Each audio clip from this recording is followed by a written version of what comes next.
I'm so glad you're joining me for this journey. We're going to give a few droplets of information each week. In the ancient world, throughout the Middle East, across North Africa and into Europe, people's lives were regulated by what is called paganism. They had many gods, but they wouldn't have separated that out as religion. It was just their life. Part of life was that you had to be careful about the powers in the universe that bear down upon us.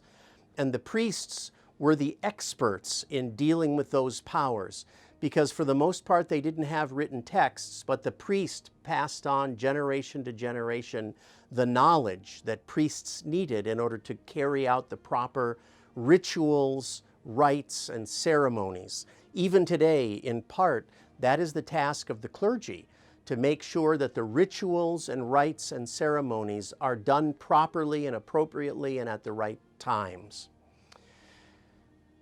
But we begin our tradition, our spiritual story begins with an intrusion into that world. In the midst of the great empire of Egypt, a man heard a voice. This really is the beginning of the Bible. Moses, while watching some flocks, sees a bush, approaches, and hears a voice. And the voice says, "I am the God of your ancestors." And then this God says some of the most astounding words ever spoken. "I have seen," the voice says, "I have seen the oppression of my people. I have heard their cries, and I have come down to rescue them." This is the beginning of the story of Israel's liberation from slavery in Egypt and of the giving of the commandments, the making of a covenant between God and Israel.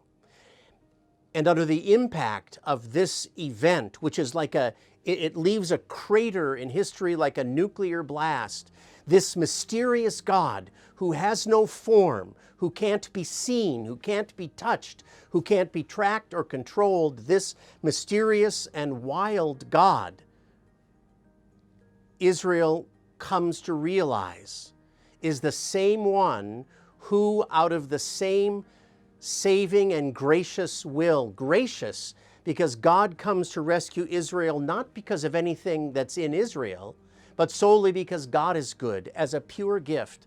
And Israel comes to realize that it was always this one God. It was this God who made all that is. It was this God whom the ancestors encountered. And Israel went back and rethought all of their ancient nomadic stories from the perspective of this God who comes in Exodus. So the beginning of our spiritual tradition is a voice who speaks, a voice who promises, and it is the voice of one who then acts to save out of pure grace and love. That is the beginning of our spiritual heritage, and we will take another step in the story next week. Thanks for joining me.